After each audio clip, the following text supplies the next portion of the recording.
Next we have Anass. And please introduce yourself and tell us what region you're from. Yes, thank you. My name is Anass. I'm next gen. I'm from Morocco. If you would allow me, I'll just greet you in Moroccan languages. Assalamu alaikum. Azul khawam. مرحبا زيهم زي تَمَازِغتْ نغد المغرب. It was just something Moroccan. And my presentation actually is going to be about multilingualism in the internet. So first I'm going to define multilingualism. Sorry. So I have a poetry which is in a Sicilian language. I don't know if many of you know this language, but actually it says that a nation is reduced to poverty and slavery when it is robbed of its language inherited from his ancestors, when people lose it forever. So in the world we have more than 6,000 languages, and the problem is that most of these languages are in danger, so they are in danger of disappearing.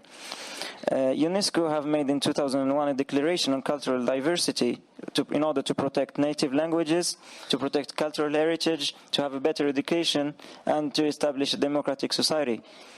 I've defined multilingualism, I'll define now internet. I will not really define internet because all of you know it, it's the I in the ICANN, but I'll define the part that will interest us. Internet, actually when it was created, it was mainly developed by American people. And this means that they created a protocol that transmits texts, which is called ASCII, American Standard Code for Information Interchange. And the problem with that protocol is that it supports the Latin alphabet. So the problem is that once internet spread through the world, and then problems became because other people speak other languages that do not use Latin alphabet. So this is the issue of multilingualism in internet. It's that the languages in internet do not represent languages in real life. We have some languages that are overrepresented, like English because it's international language, or French because it's colonial language. And on the other part, we have underrepresented languages, like sub-Saharan languages. For example, in Africa, only 2.75% of web pages in Africa are in native languages. And the problem is that internet is a source of development, which means that if people do not find content in their own languages, they will not be able to find information, they will not be able to communicate, they will not be able to do business, etc. And this decreases the access to internet for this population, and it decreases the development of the region in general. Well, this said, we present the problem, but it has many challenges. What are the challenges that are in this problem? First, we have technical challenges. The alphabet, Latin alphabet, is present in most of the keyboards, and we have a lot of people that buy keyboards in, for example, Morocco, that do not find Arabic alphabet, so they're obliged to use Latin alphabet. We have also DNS issues, so not all URLs, for example, can be written in all languages. For example, in Morocco, because it's the case I know best, we have a language called Berber. There's no URL that can be written in Berber because of encoding problems. We have also economical problems. Some countries are poor, and this is not their priority, and they don't have resources actually to allow it now. We have social problems because most of people speaking some given language are illiterate, so they cannot participate and write in their own language. And we have, of course, political issues.